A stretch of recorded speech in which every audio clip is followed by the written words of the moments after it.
Welcome to Jets Talk. My name's Ryan. I'll be your pilot. If you're new here, hit that subscribe button. If you've been here before, welcome back. I love having you here. Boys and girls, before we hop in the video, I want to thank the fantastic sponsor of the channel, SKJ Tax. December is here. That means tax season is set to kick off, and it's time to draft an all-pro CPA to create your tax savings playbook. The IRS has instant replay, and when they throw the challenge flag, they charge penalties, fines, and interest that'll put you behind the sticks.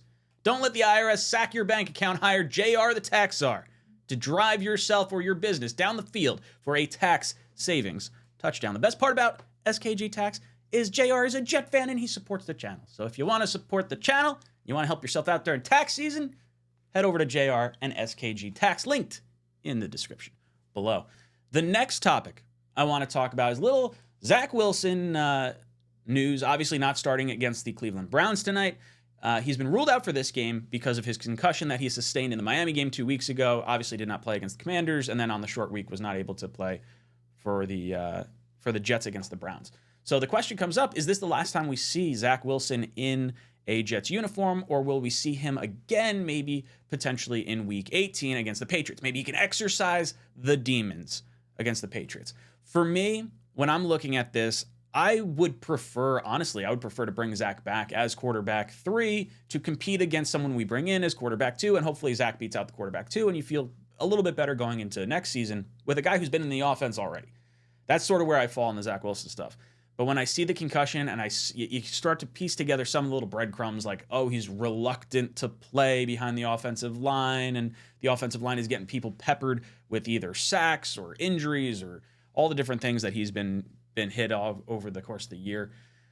I think there's probably some degree of like kid gloves that they're putting on. Like if you're going back and you're saying like, well, hey, what was the last thing we saw from him? And if you're trying to make a trade, you're saying, well, wow, the Houston game was really good. Zach had a great game, but then he got blasted by his offensive line the very next week and he got hit, concussed. And then I think you can lean on that and say like, well, the last part of the season didn't work out the way we thought it was going to. Clearly, it was launching off to a great point after the Houston game. We could get a higher trade value because of, it was an injury and our commitment to Rodgers as to why Zach was maybe bounced around a little bit. I hope it's not the last time we see Zach, but I have a very hard time seeing them playing him in Week 18 at this particular point in time. I would, and honestly, if I'm looking at the Jets-Patriots game, I would love to see Zach exercise his demons against the Patriots and stay on the Jets. Like, I don't really want to see him play and then like get destroyed by the Patriots and then have this whole like offseason narrative and, hurts our trade value. But I also don't want to see him like play and do terribly. So I don't really know where I'm at on this.